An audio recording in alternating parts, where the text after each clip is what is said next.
आइए हम और आप जानने की कोशिश करते हैं कि हमारा जीवन संसाधन क्या होता है। जैसे कि आप सपोज मतलब मानिए अपने आप में कि हम एक छोटे से गांव में रहते हैं। तो आपके घर के सदस्य सुबह जगते हैं और पानी लाने के लिए शीघ्र जगते हैं और बहुत दूर जाना पड़ता है और वह वहां से कुछ घंटों के बाद लौटते हैं। मतलब बहुत ज्यादा समय लगता है पानी लाने के कार्य में, दूर जाना पड़ता है। इसके उपरांत वह घर के कार्यों में भी अपने घर के सदस्य के साथ काम में हाथ बटाते हैं।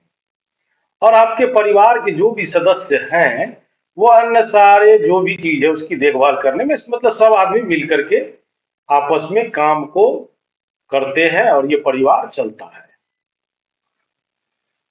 अगर उस परिवार के पास एक छोटी सी झोपड़ी है और चारों ओर चट्टानी भूमि का एक भाग है और आपकी जो घर में बुजुर्ग हैं जैसे माता पिता जो भी हैं वो यदि कठिन परिश्रम के बाद कुछ खेतों को उपजाऊ बनाकर उसमें कोई खाने की फसल उगाते हैं जो जिसका उपयोग हम खाना भोजन के रूप में करते हैं तो उनके परिवार साल भर में खाने के लिए पर्याप्त नहीं होता है। एक फसल से हमारी जिंदगी नहीं चलती है। उसी प्रकार आप एक अपने मन में आज विश्वास डालिए कि बहुत दूर दूर तक मैदानी भाग नहीं है और वहां पर आपके पास जो भी मतलब जैसे भेड़ बकरियां जो भी होती है, गाय भैंस इत्यादि, इस सबको भी तो चाहिए चारा। तो वो कुछ दूरी पर है।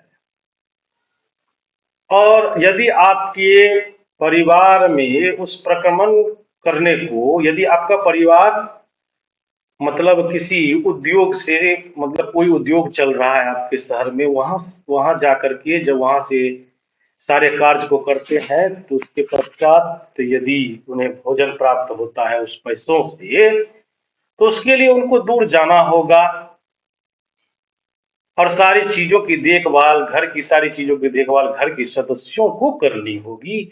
यह बात भी सत्य है। जहां विस्तृत घास का मैदान होगा बहुत बड़े संख्या में, वहां जाकर के आपके जानवर मतलब वहां पर अपना पेट भोजन करेंगे। उसके बाद आपको उनसे जो भी दूध वगैरह मिले वो भी आपके लिए जरूरी है। और जैसे कोई कि आपके यहाँ सब्जियों की खेती करता है तो ये हो गया जीवन संसाधन के स्रोत माने जाएंगे। यह भी बात एकदम सत्य है।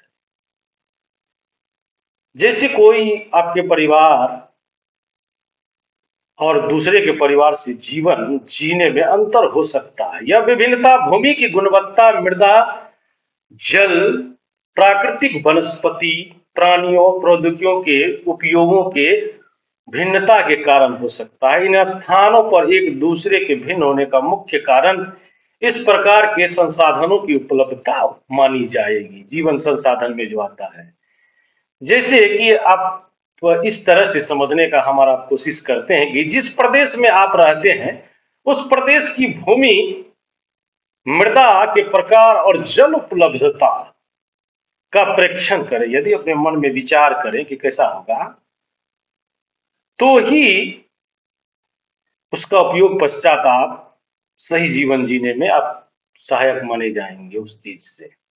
तो ये हमारे जीवन के संसाधन है। विश्व को पूरी विश्व जो है हमारी 90% जनसंख्या भूमि क्षेत्र के 30% भाग पर ही है। शेष 70% भूमि पर या तो विरल जनसंख्या है या वह मतलब वह निर्जन है, मतलब जहां जल नहीं है